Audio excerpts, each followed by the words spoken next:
Do you have advice for young people? So you've had a heck of a life. You've done quite a lot of things.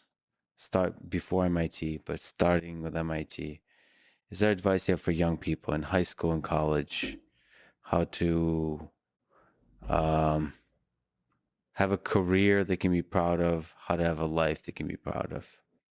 I was asked by somebody for quick advice for his young children. He had twins when they enter adulthood. He said, "Give me your advice for them in a letter. I'm going to give it to them when they turn 21 or something." Hmm. So then he handed. I thought I was at a party, and then he handed me this sheet of paper. I thought, oh, he wants me to write it down right now. So I sat down, I started writing, and I figured, well, what would you want to tell someone at age 21? You wrote it down. So I wrote it down. Then I Awesome. tweeted it and it's sitting on Twitter, but I tell you what I said. I said, Hmm. my advice if you're entering adulthood, focus your energy, guard your time, train your mind, train your body, think for yourself, curate your friends, curate your environment, keep your promises, stay cheerful and constructive, and upgrade the world. Like that was the 10.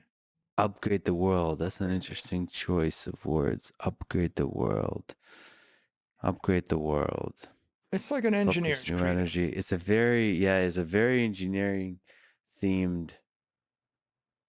Keep your promises too. That's an interesting one. I think most people suffer because they just they don't focus. You got to figure out. I think the big risk in this world is there's too much of everything. Yeah.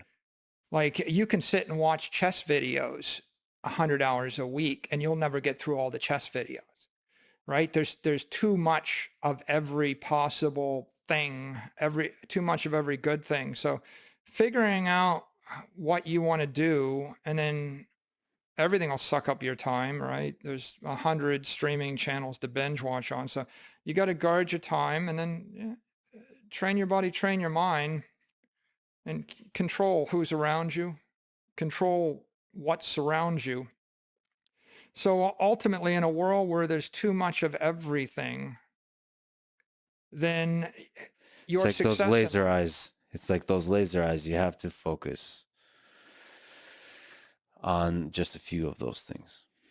Yeah, I mean, I got 1,000 opinions we could talk about, and I could pursue 1,000 things, but I don't expect to be successful. And I'm not sure that my opinion in any of the 999 is any more valid than the leader of thought in that area. So how about if I just focus upon one thing and then deliver the best I can in the one thing? That's the laser eye message.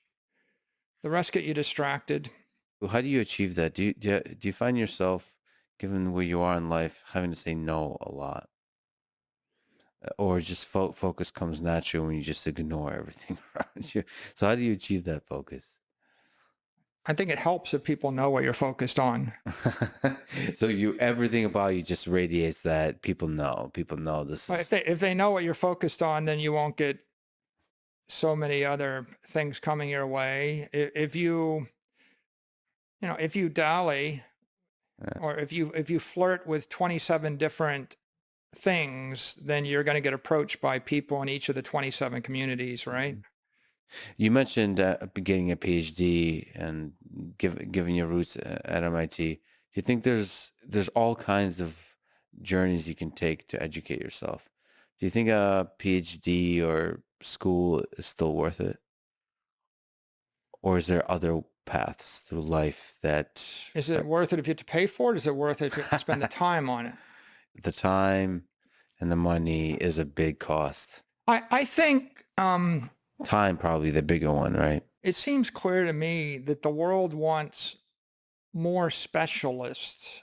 It wants you to be an expert in and to focus on in one area, and it's punishing generalist, jack of all trades, especially people that are generalists in the physical realm, Because if you're a specialist in the digital realm, you might very well, you're the person with 700,000 followers on Twitter and you show them how to tie knots. Or, you're the banjo player, with 1.8 million followers. And when everybody types banjo, it's you, right? Yeah. And so the world wants people that do something well, and then it wants to stamp out 18 million copies of them. And so that argues in favor of focus. Now, I mean, the definition of a PhD is someone with enough of an education that they're capable of or have made. I guess to get a PhD, technically, you have to have done a dissertation where you made a seminal contribution to the body of human knowledge, right? And if you haven't done that, technically, you have a master's degree, but you're not a doctor. So if you're interested in any of the academic disciplines that a PhD would be granted for, then I can see that being a reasonable pursuit. But there are many people that are specialists. You know, the Aggimator, the Yeah, yeah, the the chat Aggimator that's on yeah. YouTube. Yeah, yeah, yeah, He's the world's greatest chess commentator. yeah. And I've watched his career and he's got progressively better and he's really good. He's gonna love hearing this. Yeah, if Yeah, the Aggimator ever hears this, I'm a big fan of the Aggimator. yeah. Unfortunately, I have to cut myself off, right? Because otherwise you'll watch the entire Paul Morphy saga for your weekend. But the point really is YouTube is full of experts who are specialists in something Yeah. and they rise to the top of their profession. And Twitter is too, and the internet is. So I would advocate that you figure out what you're passionate about and what you're good at, and you do focus on it, especially if the thing that you're doing can be automated. Mhm. The problem is, back to that 500,000 algebra teacher type comment. The problem is if it is possible to be automated, then over time someone's probably going to automate it, and that squeezes, the state space of everybody else. It's like after the lockdowns, it used to be there are like all these local bands that played in bars and everybody went to the bar to see the local band. And then during the lockdown, you would have like these 6 super groups and they would all get 500,000 or 1 million followers. And all these smaller local bands just got no attention Mhm. at all. Well, the interesting thing is one of those 500,000 algebra teachers is likely to be part of the automation. So it's like it's an opportunity for you to think, where's my um, field, my discipline evolving into? I talked to a bunch of librarians, just happen to be friends with librarians, and that's libraries will probably be evolving, and it's up to you as a librarian to be one of the few that remain Yeah, in it's the like rubble. if you're going to give commentary on Shakespeare plays, I want you to basically do it for every Shakespeare play. Like I want you to be the Shakespeare dude because Yeah. once just like Lex, you're like I don't you're know what kind of you're the deep thinking podcaster, right? Or yeah. you're the podcaster that goes after the deep intellectual conversations. And once I get comfortable with you and I like you, then I start binge watching Lex. Yeah.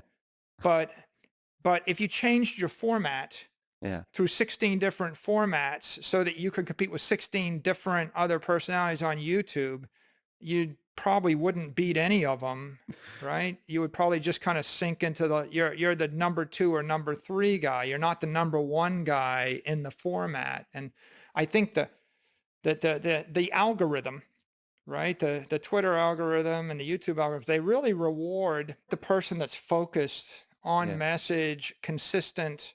The world wants somebody they can trust that's consistent and reliable. And they kind of want to know what they're getting into because, and this is taken for granted maybe, but there's 10 million people vying for every hour of your time. And so the fact that anybody gives you any time at all is a huge It's amazing. privilege, right? And you should be thanking them Yep. and you should respect their time. It's interesting. Like everything you said is very interesting. But of course, from my perspective and probably from your perspective, my actual life has nothing to do with it's just being focused on stuff. And in my case, it's like focus on doing the thing I really enjoy doing and being myself and not caring about anything else. Like I don't care about views or likes or attention. Uh, and that just maintaining that focus is the way, from an individual perspective, you live that life. But yeah, it does seem that there's the world and technology is rewarding the specialization and creating bigger and bigger platforms for the different specializations.